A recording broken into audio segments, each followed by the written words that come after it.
Let's review the color isolation tutorial that I have in written format. I will show you these methods in Photoshop Elements. I may go back and forth to this written tutorial just so that I don't forget anything or leave anything out.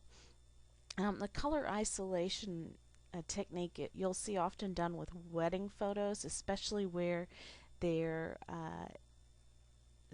is the bouquet of flowers and they have that bouquet in color and the rest of the photo is in black and white. And so you can take this technique and use any photo and find something that you want to isolate as the only thing in color with the rest of everything in black and white to really bring focus to the importance of that thing that you're going to be putting in color. I want to mention too that when you do this, you can really utilize the background colors so that the background helps to highlight and bring out that isolated color even more. And so our first method is a really quick and easy method. It doesn't allow you to tweak the photo to make the colors more vibrant, but it definitely is a very simple and easy to do. And I have here my file that I had played on while making this written tutorial.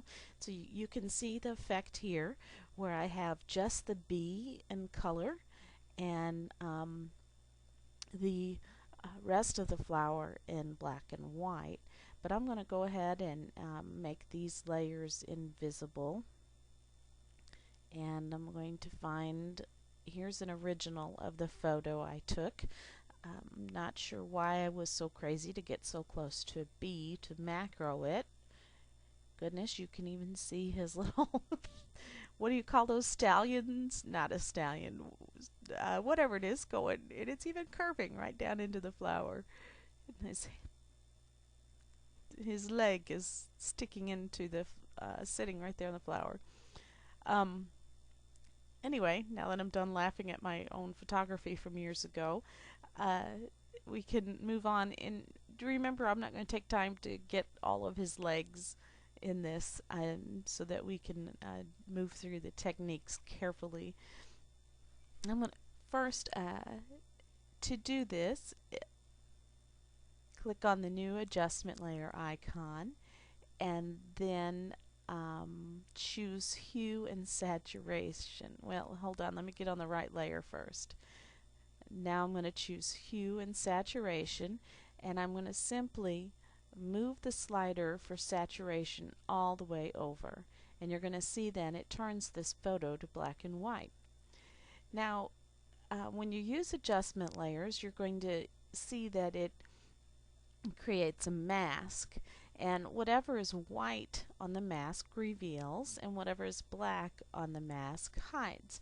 And so right now this mask is all white, and so the black and white is affecting the entire photo, which is on the layer below. What we want to do is to tell it that we don't want it to affect where the bee is below, so that the bee remains in his original color. So if you hit D on your keyboard, it makes your foreground and background color black and white, and then you can hit X on your keyboard and it will exchange those two colors. So now your foreground color is black. If you grab the brush tool, click on the mask layer, the thumbnail layer on the thumbnail in the layers palette to make sure you're working on the mask. I'm going to go ahead and I see I have my brushes funky from the last time I used them, so I'm just going to reset the tool, and this soft brush that's the default brush is a good brush, and I'm going to use the bracket keys to make my brush a little bit larger, and zoom in, and I'm just going to start painting. Now you can see over here the black is showing up on the mask, and I'm just going to continue to paint until, and I'm just doing this quickly, until all of the bee is revealed. Of course, then you can use a smaller brush and go in through and do the legs better. Now you see that I accidentally got too much revealed here of the bee, and some of the flower in the background is showing through, and so you can either hit X on your keyboard to exchange or hit this little arrow, and now my foreground color is white, and I'm going to simply make that black and white effective there again. And then here's a little spot up here.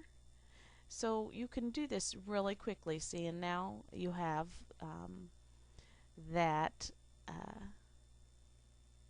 technique in just a matter of a few minutes, and it's non-destructive because my original layer is still here. If I turn off the adjustment layer, you can see the original photo, and that's a really quick and easy way to do that. However, you can see that my bee needs some help. He's not very vibrant, and I could make changes to this original photo to do that, to make him brighter,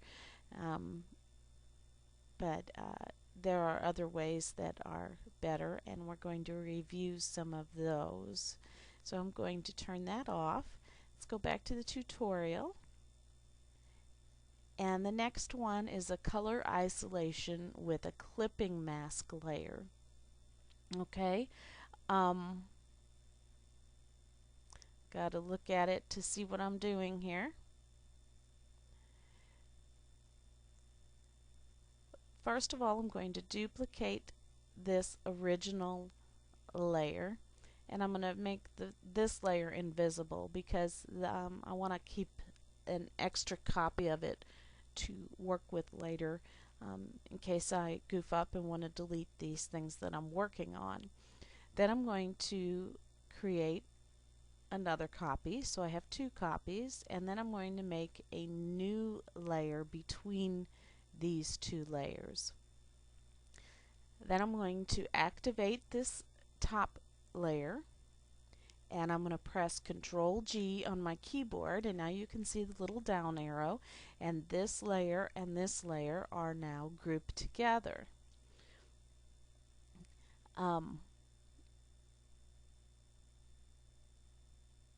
And you can see if I turn off this bottom layer, now we see nothing. I'm going to turn that off right now so that you can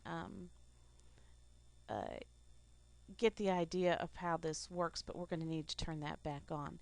This layer is now currently the mask layer. Up here where we had drawn on the mask itself, this is a way to fake a mask such as this one in Photoshop Elements. And so this time it doesn't matter what my foreground color and background color is. I'm going to get that brush and just start drawing out here for you to see. Let's make the brush bigger, and you can see then it, wherever I draw on this, it brings in it reveals what is shown on the layer above. So I'm going to hit the undo button, and the reason we need to keep this layer as as visible is so we can see where we want to draw. And so let's get back to this mask layer and simply, and I'm going to do it fairly quickly, and it's not going to be done very well, draw where we want our color to be revealed. Now let's turn off this bottom layer, and you can see, I'm going to add some more here, that we have only the B revealed. And now if I go a little too far, I just get my eraser tool, and I'm going to erase around here.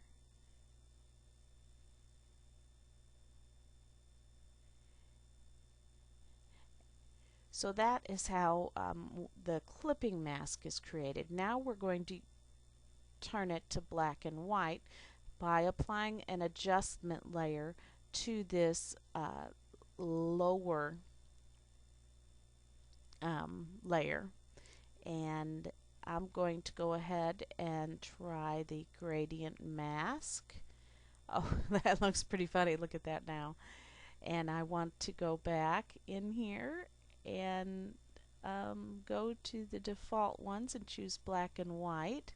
Then I'm going to open this up and I'm going to make this black and white look really vibrant by moving the sliders, and this is in another tutorial.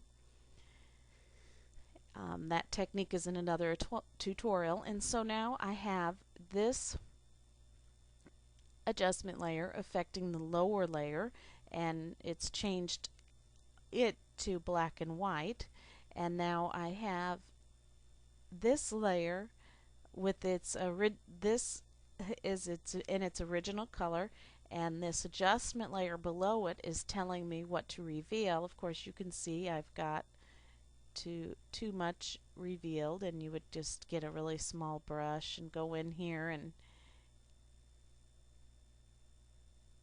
fix those things, but I'm not going to take the time to do that right now. And now if I want to make my bee more vibrant colors, I can add some adjustment layers to this. And let me go ahead, rather than doing that, just show you the original one I made in when I did the written tutorial. Here is the lower layer, and here it is the gradient layer, turning it to black and white, and here is the two layers which I did, making up the clipping mask, and then right above that I added a hue and saturation layer to make that bee a lot more vibrant. Down here then I also added another hue and saturation layer, and I tinted the lower photo. If you go and look at that hue and saturation, I just simply moved the sliders. See, now I can make it green, and I just moved it to where it was something that was more of a sepia tone. So you just move the sliders until you get something that you would like. There it is in blue. So you can do many different things with this technique by using adjustment layers to both your top photo, which affects the color of the isolated object, and to the bottom photo, which affects the colors of the black and white. Let me make all these things invisible and go back to our tutorial. There, I covered that. Now we're going to do color isolation with the replacement brush tool. And this one is fairly easy. I'm going to use this copy that I have here. And this does not use the real color of the photo. You can get this to be black and white in any number of ways. I'm going to use this convert to black and white in Photoshop Elements 6, and I've converted that photo to black and white, and it's taking a moment to do that. See, my cursor has got that little spinning wheel on it. Okay, now I'm going to go to the brush tool, right click, and I'm going to choose the color replacement tool, and I'm going to choose whatever color I want my object to be. If you've got a hat on a little girl that you're using as the only thing with color, you can choose any color to make that hat. I have my foreground color as this yellow already, so I'm just going to use it. And you can either use this default mode of color or hue. You could change it to hue and just begin drawing. And this is more like painting a coloring book. I'm actually painting this yellow color in here on this bee, and it's not bringing back any of the original color. It's just painting in there the color of my foreground color. And there I have a yellow bee.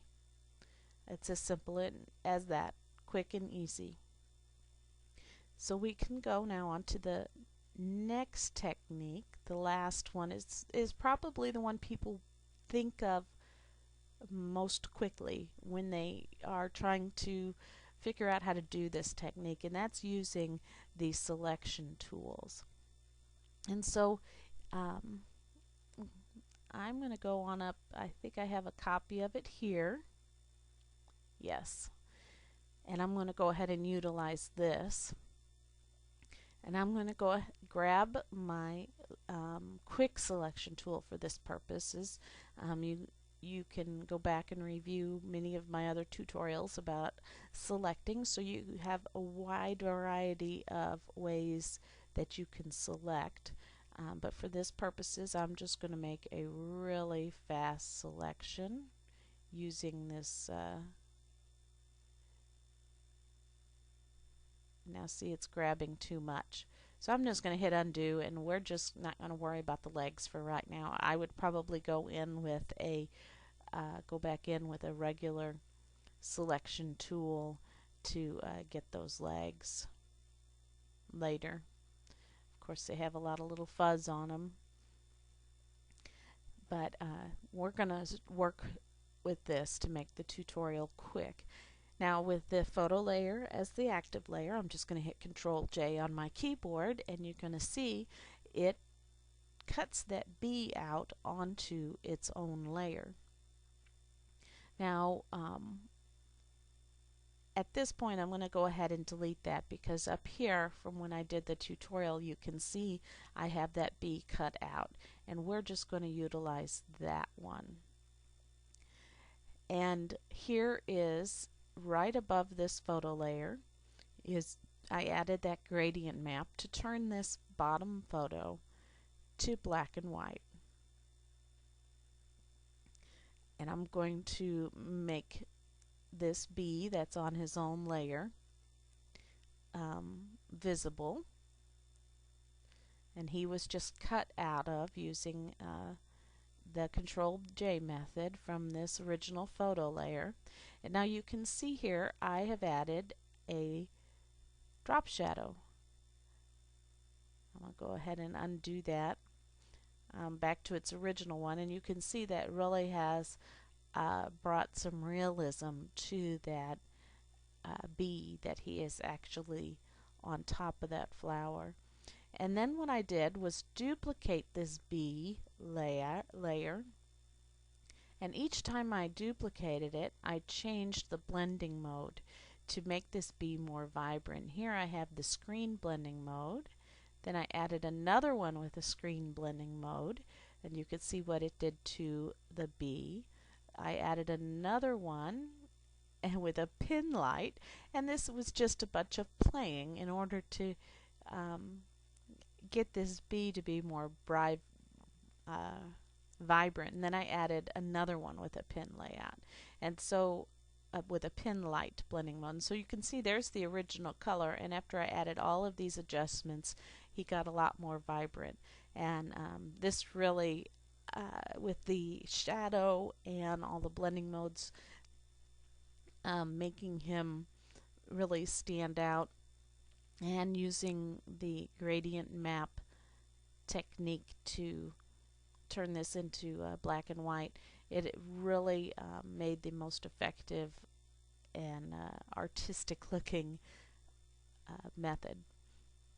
But you can use any of these methods. If you just want something quick, you do the first one, and each one of them brings its own sense of artisticness to the layout, so choose one that works best with your layout. And I sure hope I get to see layouts using these techniques. Please do share in the forums.